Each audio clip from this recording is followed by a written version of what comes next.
Hello friends, welcome to my channel Anurag YTD। इससे पहले हमने डीएलएड तृतीय सेमेस्टर के लिए पहली क्लास कंप्लीट करवा दी है, जिसमें हमने वर्ण का परिचय अर्थात वर्ण से संबंधित जितने भी क्वेश्चन थे, वर्ण किसे कहते हैं, स्वर और व्यंजन, ये टॉपिक जो है ये कंप्लीट करवा चुके हैं। यदि आपने अभी तक ये वीडियो नहीं देखा तो चैनल में जाके वीडियो देख सकते हैं। इसके बाद हमारा टॉपिक रहेगा ध्वनि उच्चारण का ज्ञान, और इसी के साथ जो हमारा संस्कृत का पहला चैप्टर है ये हमारा समाप्त हो जाएगा। तो शुरू करते हैं वीडियो को। सबसे पहले हम देखेंगे वर्णों का उच्चारण स्थान, कि कौन से वर्ण कहाँ से कहाँ उच्चारण किए जाते हैं। तो सबसे पहले आपको ये जो लाइन है इतनी ये आपको याद होनी चाहिए कि कंठ, तालु, मूर्धा, दंत, ओष्ठ।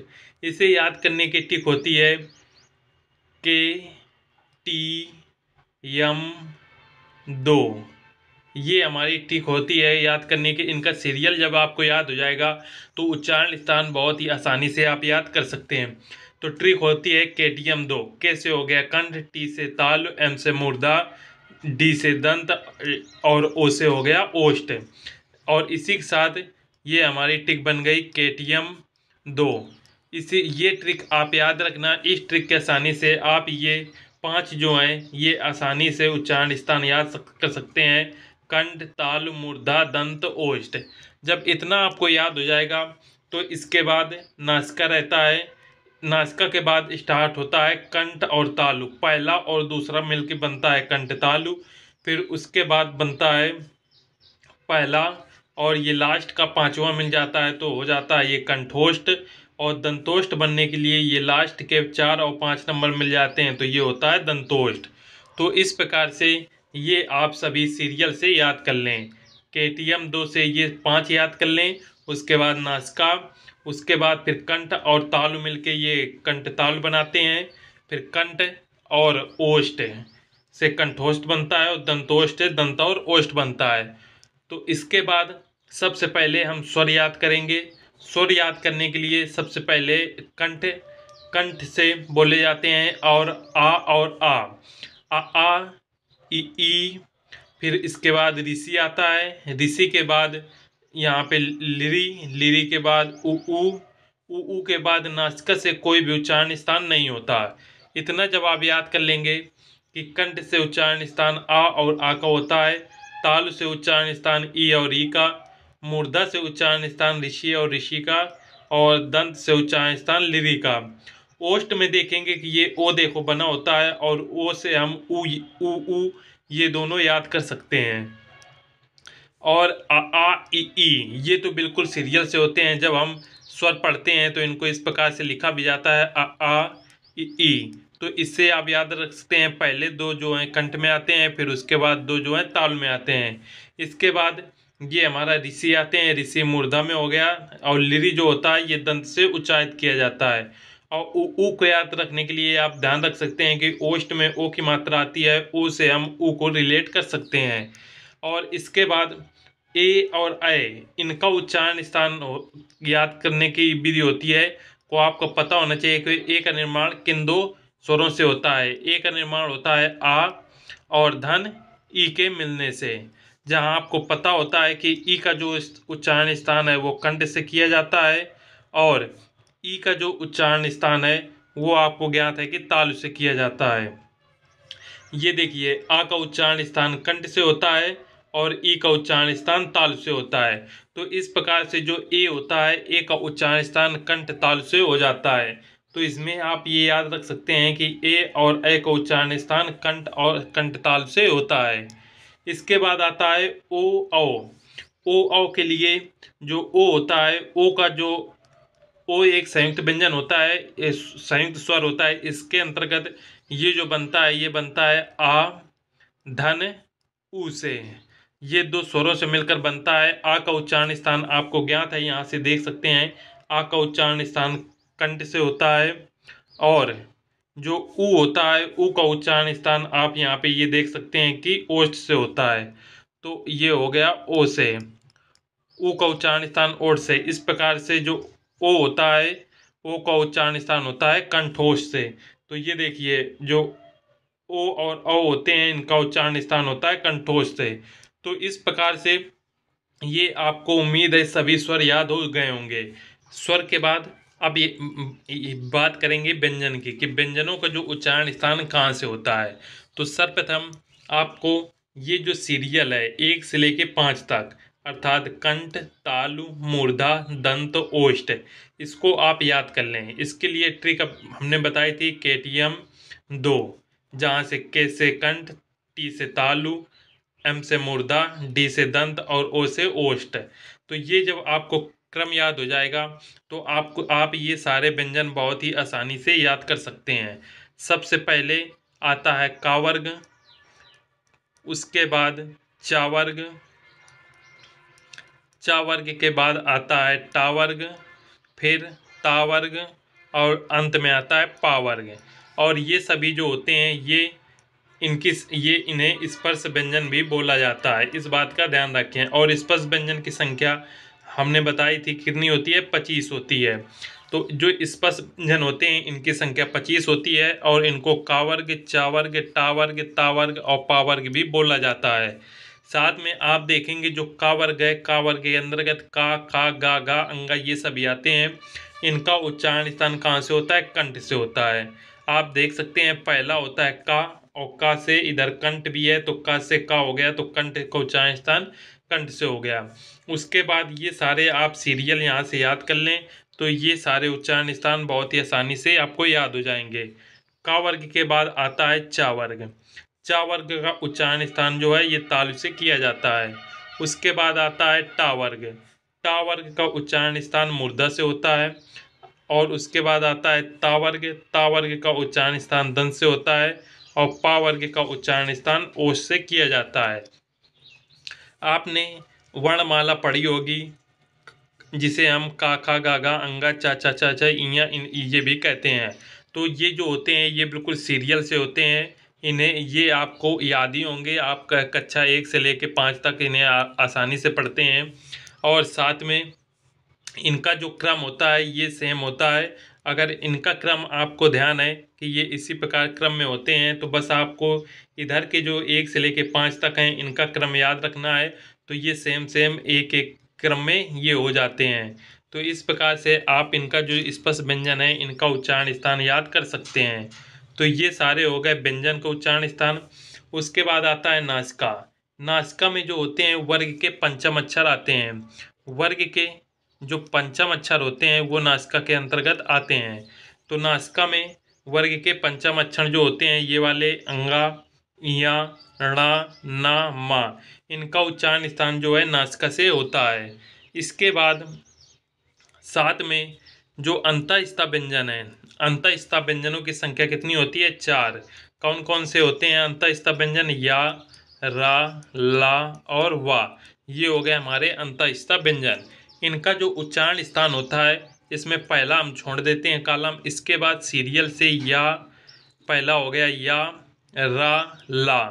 तो इनका उच्चारण स्थान या का होता है कंठ तालु से, रा का उच्चारण स्थान मूर्धा से और ला का उच्चारण स्थान दंत से।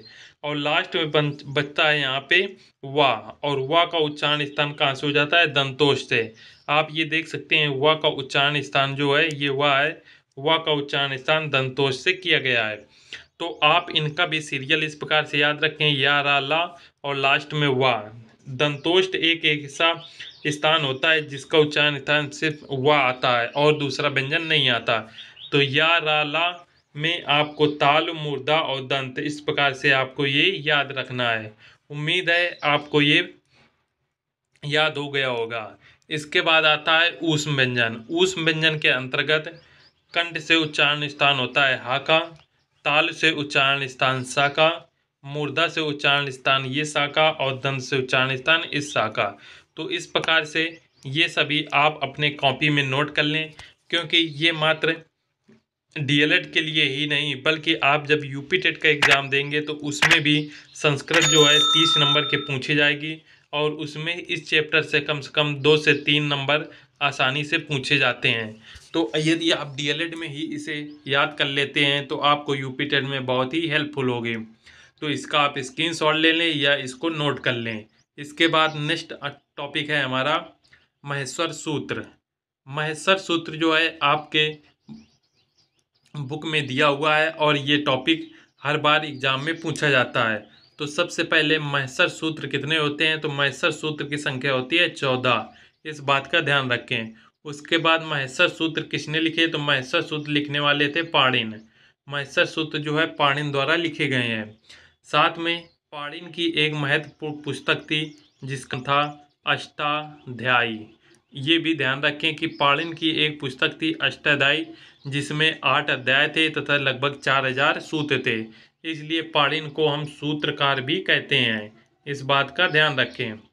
ये हो गए महेश्वर सूत्र से रिलेटेड इंपॉर्टेंट पॉइंट।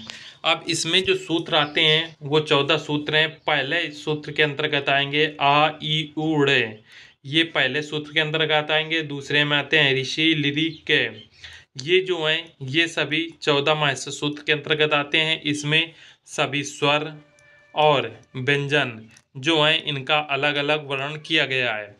ये आपके एग्जाम के दृष्टिकोण से बहुत ही इम्पोर्टेंट है। इसमें आप ये सारे स्क्रीन में देख सकते हैं। आ ई उड़े, ऋषि लिरिके ये दूसरे महेश्वर सूत्र में आता है। तीसरे महेश्वर सूत्र में ए ओंगे आते हैं। चौथे महेश्वर सूत्र में आए ओचे आते हैं। और पांचवें महेश्वर सूत्र में हा वा रा टा आता है। छठवें सूत्र में ला और ना आते हैं। सातवें सूत्र में एंगम अंकम ये सभी आते हैं। और आठवें सूत्र, नवां सूत्र, 10, 11, 12, 13, 14 ये सारे सूत्र हो गए हैं। अब इसमें जो आपको याद रखना है महेश्वर सूत्र में वो ये है कि जो अच प्रत्याहार होता है यहाँ से स्टार्ट होगा आ और यहाँ तक जाएगा चा, अर्थात अच। आप कॉपी में लिखते चलें कि अच प्रत्याहार के अंतर्गत सभी स्वर आते हैं। अच प्रत्याहार के अंतर्गत क्या आते हैं? सभी स्वर आते हैं। और स्वरों की संख्या कितनी होती है? 9। आप ये देख सकते हैं पहला हो गया आ ई उ, और ये जो लास्ट के होते हैं ड़ा का अंगा इनको हम काउंट नहीं करते, ये छोड़ दिए जाते हैं। आ ई उ फिर हो गए। उसके बाद देखिए आ ई उ ऋषि लिरि ए ओ ऐ औ, ये देखिए 9 स्वर हमारे हो गए। और इनको ये जो 9 स्वर होते हैं इनको हम क्या कहते हैं? अच। अच प्रत्याहार के अंतर्गत जो हैं सभी स्वर आते हैं। और ये जो स्वर होते हैं ये कितने महेश्वर सूत्र के अंतर्गत आते हैं? तो ये देखिए 4 महेश्वर सूत्र के अंदर रखे गए हैं। ये देखिए पहला, दूसरा, तीसरा, चौथा। तो 4 जो है महेश्वर सूत्र के अंदर सभी स्वर रखे गए हैं। और स्वरों को क्या कहते हैं? स्वर को अच भी कहा गया है। तो इस प्रकार से हमारे स्वर हो गए। स्वर के बाद जो आता है वो आप हल प्रत्याहार आते हैं। हा से यहाँ से स्टार्ट होगा 5वें सूत्र से हा, और यहाँ से जाता है ला।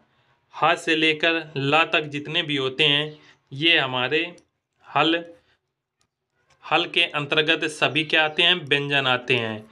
ये आप कॉपी में नोट करते चलें कि हल प्रत्याहार के अंतर्गत सभी व्यंजन आते हैं। और व्यंजन जो होते हैं ये हमारे 10 सूत्रों में आते हैं। 10 महेश्वर सूत्रों में व्यंजनों को रखा गया है। आप यहाँ से देख सकते हैं पहले से लेकर चौथे तक में सभी स्वर आ गए। और उसके बाद 5 से लेकर 14 तक नंबर में सभी व्यंजन आ गए। अर्थात व्यंजन जो हैं वो 10 सूत्रों में रखे गए। और व्यंजनों को क्या कहते हैं? हल प्रत्याहार कहते हैं। ये इम्पॉर्टेंट है, कॉपी में नोट कर लें। इसके बाद व्यंजन के बाद आते हैं जो हमारे झस प्रत्याहार होते हैं। में झस प्रत्याहार आप देखेंगे कहाँ पे है। उसके बाद ये देखिए झा और शा, झस प्रत्याहार के अंतर्गत ये जो झस प्रत्याहार होता है इसके अंदर वर्ग के चौथे वर्ण आते हैं। चौथे वर्ण आप जानते हैं कि जो चौथे नंबर के वर्ण होते हैं वो कौन कौन से होते हैं? तो झा, भा, घा, ढा, दा, ये जो 5 होते हैं ये हमारे क्या हो गए? चौथे वर्ण होते हैं। तो झस प्रत्याहार के अंतर्गत तो जो होते हैं जो चौथे वर्ण आते हैं। इसके बाद आता है तीसरे वर्ण। तीसरे जो वर्ण होते हैं वो झस प्रत्याहार के अंतर्गत आते हैं। ये देखिए चा और सा, ये जो होते हैं चस।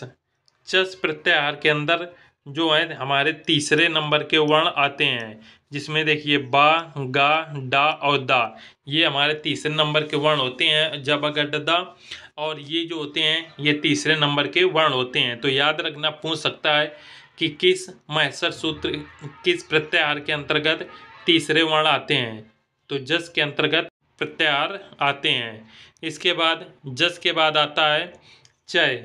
चय जो होता है इसके अंतर्गत यहाँ से चा और ये या, चय के अंतर्गत प्रथम जो वर्ण होते हैं वो आते हैं। जैसे देखिए चा हो गया, टा, ता, का, पा, प्रथम नंबर के जो वर्ण होते हैं वो चय के अंतर्गत आते हैं।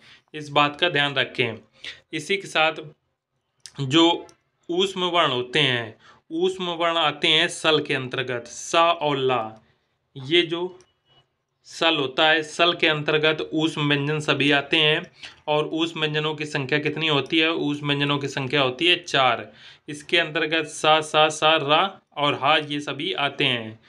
ये रा नहीं होता, ये जो लास्ट के सारे होते हैं इनको हम छोड़ देते हैं। तो सल के अंतर्गत चौथे वर्ण आते हैं। इसके बाद आता है हमारा यण। यण के अंतर्गत सभी हमारे जो अंतःस्था होते हैं वो आते हैं।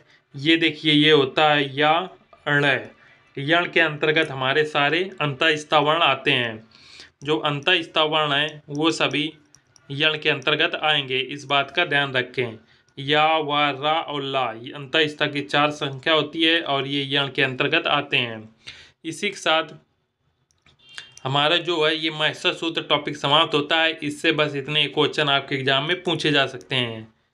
इसके बाद हमारा नेक्स्ट क्वेश्चन है कि संस्कृत वर्णमाला की विशेषताएं बताइए।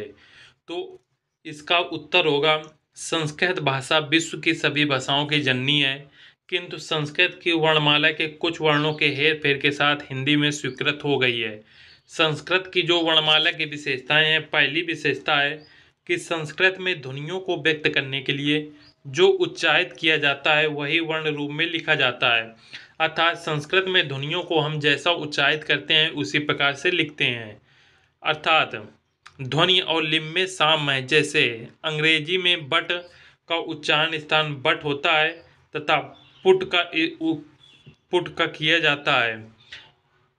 किंग और नाइफ किया जाता है। जैसे किंग है, किंग का अंग्रेजी में इस प्रकार से लिखते हैं लेकिन हिंदी में ऐसा लिखा जाएगा। नाइफ को अंग्रेजी में इस प्रकार से लिखते हैं लेकिन हिंदी में ऐसा लिखा जाएगा। तो इस प्रकार से आप देख सकते हैं कि हिंदी में और इंग्लिश में अंतर होता है, किंतु संस्कृत में जो होता है जिस प्रकार से हम उच्चारित करेंगे उसको वही लिखेंगे। जैसे ये होता है का उच्चारण स्थान भी का इसे कहते हैं और लिखते भी ऐसे हैं। खा को इस प्रकार से लिखते हैं गा और घा। तो इस प्रकार से ये आप संस्कृत में देख सकते हैं इनका उच्चारण स्थान सेम होता है। दूसरा इसमें आता है कि संस्कृत की दूसरी विशेषता है कि इसमें एक ध्वनि के लिए एक ही वर्ण प्रयुक्त होता है। रोमन लिपि में ABCD लिखते हैं किंतु इनका उच्चारण स्थान आबा सादा की भांति होता है। अर्थात हम संस्कृत में जो जैसा बोलते हैं वैसा ही सेम लिखते हैं, किंतु जो दूसरी भाषाएं होती हैं जैसे रोमन लिपि में हम देखते हैं तो ABCD को कुछ इस प्रकार से लिखते हैं, किंतु इनका उच्चारण स्थान जो है ए को हम आ भी उच्चारण स्थान करते हैं, बी को बा भी कहते हैं और सी को सा और डी को हम दा भी उच्चारण स्थान करते हैं और इस प्रकार से इसको लिखा जाता है। तो इस प्रकार से इसमें अंतर होता है। नेक्स्ट इम्पॉर्टेंट क्वेश्चन है उच्चारण दोष के प्रकार बताइए। ये महत्वपूर्ण क्वेश्चन है, आप जरूर याद कर लें। इसमें इसके उच्चारण दोष के निम्न प्रकार होते हैं। पहला होता है जब हम कोई भी शब्द उच्चारित करते हैं तो उसमें बहुत सारे कारण होते हैं कि हम गलत उच्चारण करते हैं। सबसे पहला पॉइंट है जीभ दबाकर उच्चारित करना, अर्थात वर्णों को मुंह में ही काट देना। कभी जब हम शब्दों का उच्चारण करते हैं तो ऐसा होता है कि कुछ शब्द हमारे मुंह के अंदर ही रह जाते हैं और कुछ बाहर निकलते हैं। तो वहीं इस वाक्य का मतलब है कि वर्णों को मुंह में ही काट देना। नेक्स्ट है वर्णों को जल्दी जल्दी बोलना। कभी कभी हम जब भी वाक्य पढ़ते हैं तो बहुत जल्दी जल्दी बोलते हैं जिससे हमें उच्चारण दोष में लोगों को लगता है कि ये इसके अंदर उच्चारण दोष है, अर्थात शब्दों को अच्छे से ये पढ़ नहीं पा रहा। नेक्स्ट पॉइंट है वर्णों को फेंकते हुए बोलना। नेक्स्ट है एक एक कर बोलना। नेक्स्ट है गद्य गद्य स्वर में बोलना। और नेक्स्ट पॉइंट है गा का कर बोलना। ये सारे क्या हैं? ये सारे उच्चारण के दोष हैं। नेक्स्ट पॉइंट है तुतलाकर अंदर ही अंदर बुदाते या वर्णों को पीड़ित करते हुए बोलना।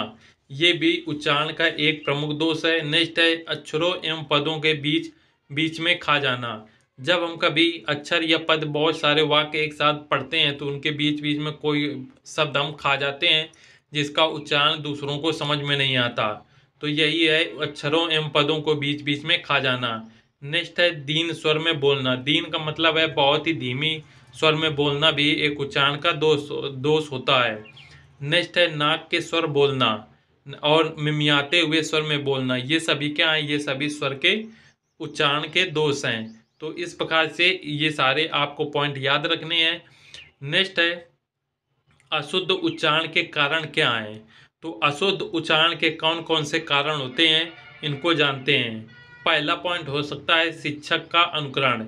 हो सकता है जो छात्र होते हैं वो शिक्षक का अनुकरण करते हैं, जिस प्रकार से शिक्षक बोलता है वैसे ही छात्र भी बोलते हैं। ये शिक्षक मान लीजिए अशुद्ध उच्चारण कर रहा है तो छात्र भी अशुद्ध उच्चारण करने लगते हैं। तो इसका प्रमुख पॉइंट हो गया शिक्षक का अनुकरण। नेक्स्ट है माता पिता के अशिक्षित होने का कारण। यदि घर में माता पिता आप बच्चे के अशिक्षित हैं तो बच्चे जो हैं वो भी गलत उच्चारण करेंगे, क्योंकि कभी कभी ये देखिए लिखा है वो प्यार के कारण बालक को गलत बोलने पर भी प्रसन्न हो जाते हैं और ध्यान नहीं देते। कभी कभी शब्दों के रूप में स्वयं भी अनभिज्ञ होते हैं। ये देखिए इसमें कुछ लाइन लिखी हुई हैं। तो और इसके प्रमुख कारण आप समझ सकते हैं। यदि माता पिता अशिक्षित हैं तो वो शब्दों का उतना ख्याल नहीं रख पाते और कुछ भी बोल देते हैं, और बच्चा भी उसी का अनुकरण करता है और वो भी बहुत जल्दी सीख जाता है और गलत बोलने लगता है। नेक्स्ट है मनोवैज्ञानिक प्रभाव। कभी कभी अशुद्ध बोलना हमारे मन की स्थिति जैसे शंका, भय, झिझक या हिंसा कारण भी विद्यार्थी बोलने में घबराते हैं और भाषा प्रवाह में अव्यवस्था उत्पन्न हो जाती है। मनोवैज्ञानिक प्रभाव का मतलब है कि क्लास में आप देखते होंगे कोई टीचर यदि बहुत ज़्यादा बच्चों को पीटता है तो बच्चे के अंदर एक डर उत्पन्न हो जाता है, और उससे कोई यदि प्रश्न पूछा भी जाता है तो बच्चे को यदि आता भी होगा तो भय के कारण क्या होता है उस क्वेश्चन को बोल जाता है, और कुछ बोलेगा तो अशुद्ध उच्चारण करता है, जिससे उसके जो शब्द होते हैं वो क्या है घबराते हुए बाहर निकलते हैं। तो भाषा प्रभाव में क्या होती है अव्यवस्था उत्पन्न हो जाती है। नेक्स्ट पॉइंट है दुरा अभ्यास की आदत, और नेक्स्ट है शब्दों का लोप। ये सभी जो है अशुद्ध उच्चारण के कारण है। अब नेक्स्ट क्वेश्चन है, ये अतलघुत्री प्रश्न आ गए जो आपके एग्जाम में 1 नंबर के पूछे जाते हैं। शुरू करते हैं और ये चैप्टर आज हमारा समाप्त हो जाएगा। पहला प्रश्न है पाणिनि के अनुसार स्वर तथा व्यंजन की संख्या कितनी होती है।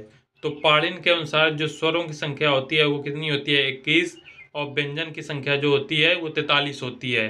तो इस प्रकार से वर्णमाला पाणिनि के अनुसार संख्या कितनी है 64 बताई गई है। और संस्कृत में यदि केवल संस्कृत में स्वरों की संख्या पूछी जाए तो 9 रहेगी, और व्यंजनों की संख्या पूछी जाए तो 33 रहेगी। इस बात का ध्यान रखें। किंतु पाणिनि के अनुसार जब पूछा जाएगा तो स्वरों की संख्या 21 और व्यंजन की संख्या 43 रहेगी। नेक्स्ट है चा का उच्चारण स्थान होता है। तो हमने बताया था कि आपको एक ट्रिक याद रखना है केटीएम 2 के सेकंड, टी से तालु, और तालु के अंतर्गत जो होते हैं वो चा वर्ग के सभी वर्ण आते हैं। तो जो चा है वो आप याद रख सकते हैं कि इसका उच्चारण स्थान कहाँ से होता है तालु से होता है। नेक्स्ट है कंठ से किन किन वर्णों का उच्चारण स्थान होता है।